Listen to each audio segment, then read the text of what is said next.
خب دوباره سلام. رسیدم به یه جایی که هم توضیح دادنیه هم بسیار دیدنی. بهتون بگم برای کسایی که احیانا میخوان سفری داشته باشن به آلانیا، اگر این فیلم رو دیدین خب یه سری اطلاعات هم بهتون بدم که به درد بخوره. برای اومدن بالای این کوه که بخواین این قلعه رو ببینین 3 تا راه دارین، 4 تا راه دارین. یا اینکه با اتوبوس بیاین، یا با تاکسی بیاین، یا با پا بیاین، یا مثل من سوار تلکابین بشین. سوار تلکابین اگر بخواین بشین از ساعت 9:30 صبح تلکابین بازه تا ساعت 7 یا 7:30 بعد از ظهر. هر بلیت شامل رفت و برگشت میشه، 2 طرفه است و برای کل روز اعتبار داره. قیمت بلیت برای هر نفر 265 لیره هست دیگه. بزرگسال و کودک و اینام نداره، ثابته این قیمت برای همه 265 لیر. شما میدین میایین بالا، این بالا برای خودتون میگردین میچرخین، چند تا کافه هست، رستوران هست. تو گزارش قبلی بهتون نشون دادم یه بازار قدیمی هست، کوچولوه و هر وقت خواستین هر کدوم از تلکابینا رو بخواین میگیرین برمیگردین پایین. اگه از ساعت 7:30 که ساعت کار تلکابین تموم میشه بگذره و شما نرسین آخرین تلکابین رو بگیرین، دنیا به آخر نرسیده. یا از این ور از بالای کوه خودتون رو پرت میکنین پایین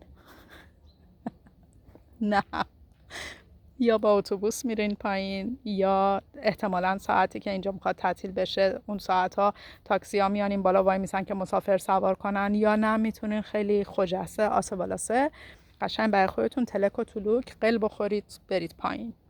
توفیق اجباری میشه، یه تکونی هم به خودتون میده.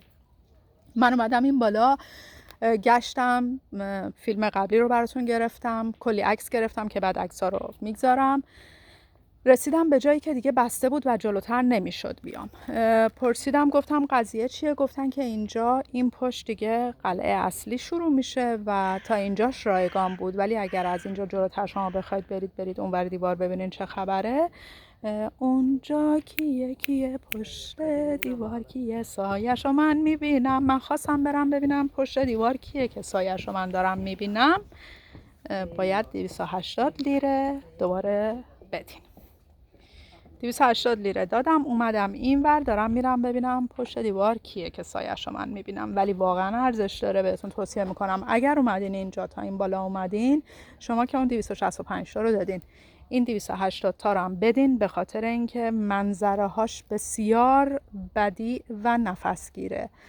تمام مدیترانه با همه عظمت زیر پاتونه و این ورم که توی خود قلعه هستین خیلی خیلی منظره های قشنگی داره.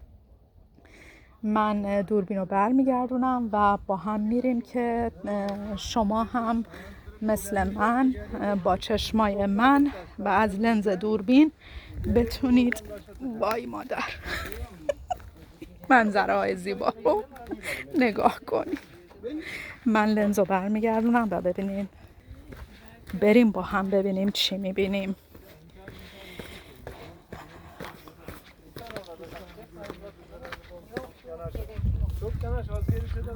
بیا میتونیم از اینجا ببینیم، نگاه کنیم چه خبره.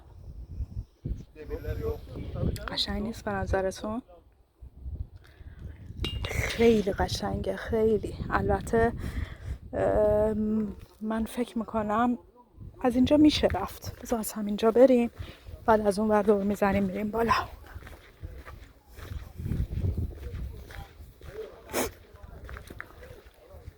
ببینید یکی هم داره اینجا کایت سواری میکنه. چه حالی میکنه واسه خودش. کایت میگن دیگه به اینا، نمیدونم، فکر کنم من گفتم کایت سواری، تو ذهن من این کایته، اگر اسم دیگه ای داره. کیا اهلش هستن؟ من خودم چون ترس از ارتفاع دارم اصلا جرأت اینجور کارا رو ندارم، ولی به نظرم خیلی باید هیجان خاص و جالبی داشته باشه.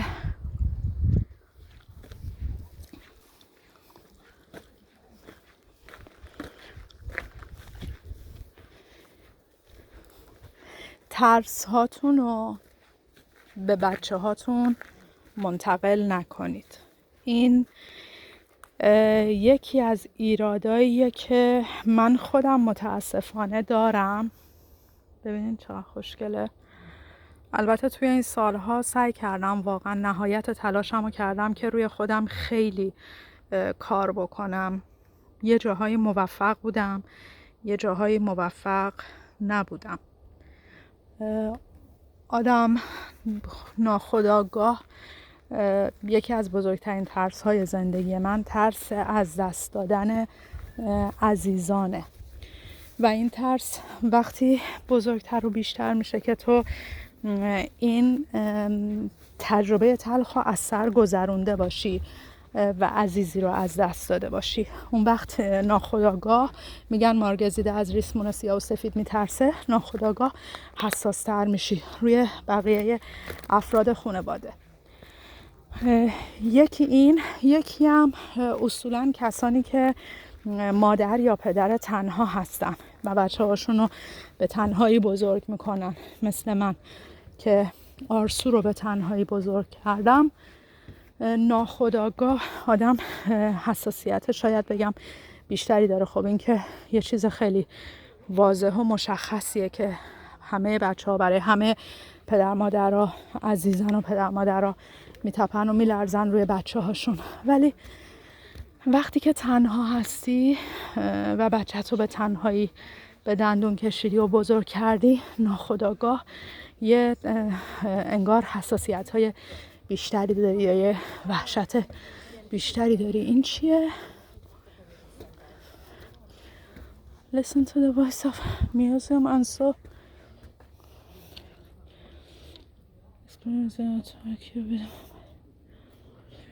خب الان چیه یعنی؟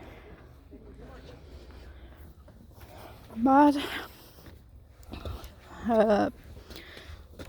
داشتم میگفتم ناخودآگاه من این حساسیت رو خیلی بعضی جاها روی آرسو داشتم و دارم. خیلی سعی کردم تو این سالها روی خودم کار بکنم. کوچیک که بود که مثلا اوضاع من افتضاح بود، به خاطر اینکه این زیادی نگران بودنها باعث میشه که تو زیادی مراقب بچه بشی، زیادی احتیاط بکنی و این زیادی احتیاط کردن به جایی که به نفعش بشه یه جاهایی به ضررش میشه. حالا من میگم براتون روی تجربه شخصی خودم بهتون میگم چرا دارم اینو میگم.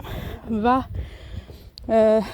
اون بچه بعدها که بزرگ بشه این ترس های شما ناخودآگاه منتقل میشه به اون و اون هم همین ترس ها تو وجودش میره، شما منتقل کردید به اون، خواه ناخواه، بدون اینکه بخواین و بدون اینکه متوجه باشین، و این ترس ها رو میگیره و اون هم با این ترس ها تو زندگی میره جلو.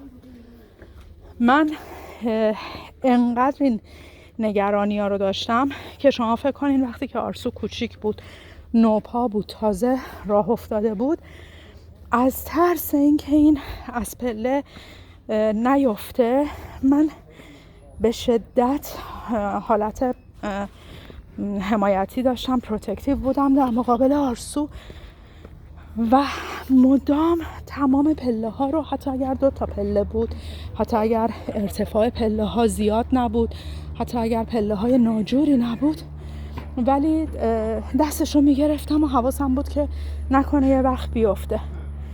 بهش این فرصت رو نمیدادم که از پله بالا رفتن و خودش تجربه بکنه. فوقش میفته دیگه، بالاتر از این که نیست، فوقش میفته، بلند میشه، زمین خوردن رو تجربه بکنه.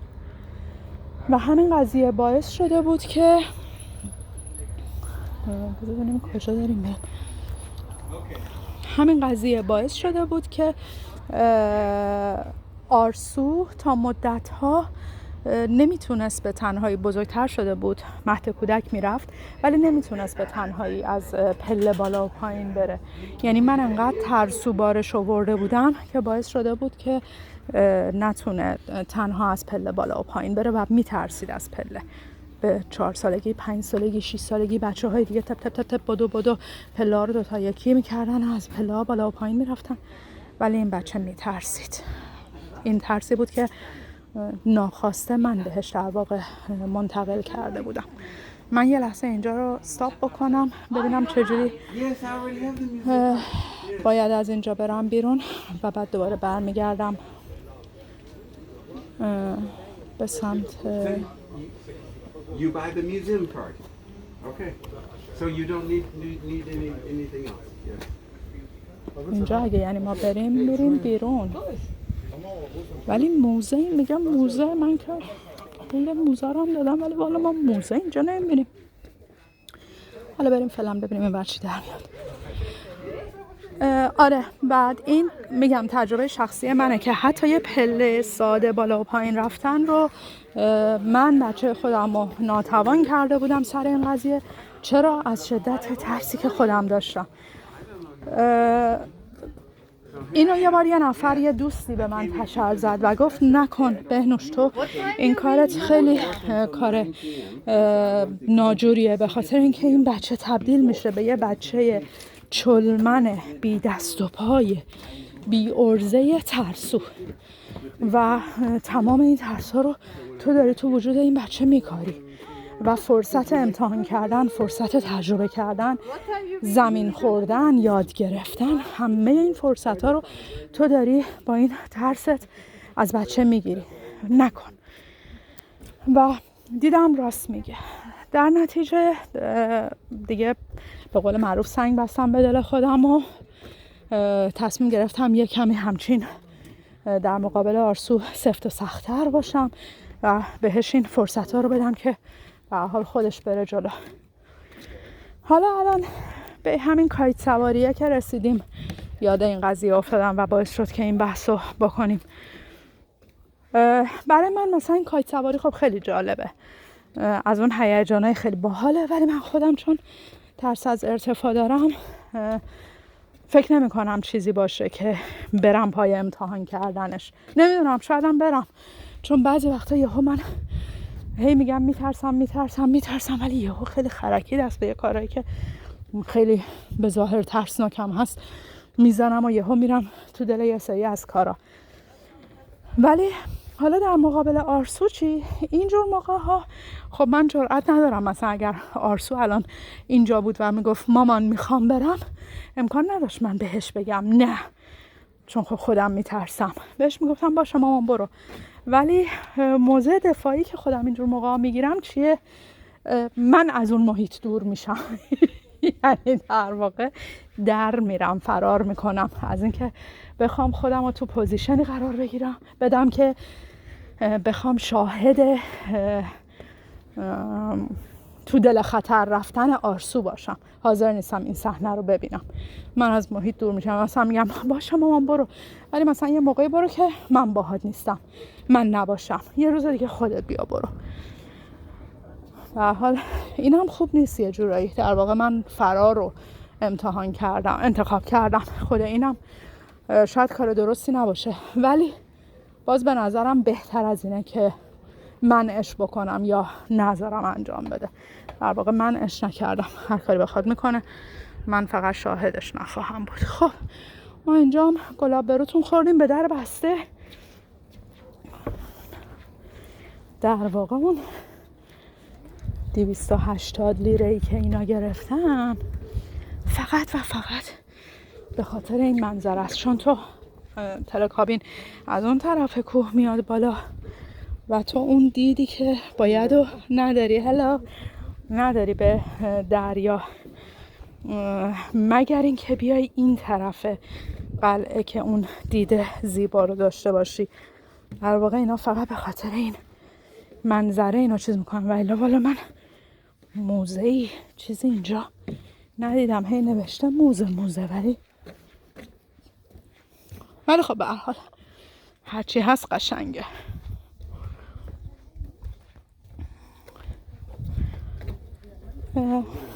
چیز خاصی این شهر نداره واقعیتش که مثلا بگی شهر تاریخی، آثار باستانی داره، جاهای دیدنی داره. مثلا استانبول خداییش خیلی جاهای دیدنی داره و واقعا زیباست. هر کدوم از حالا اون مسجد کبودش، همون آیا صوفیا یا اون توپکاپی، کاخ عثمانی، کاخهای مختلفی که داره فوق‌العاده زیبا هستن، فوق‌العاده، و هر کدومو قشنگ یک روز باید بگذاری اگه میخوای درست درمون ببینی.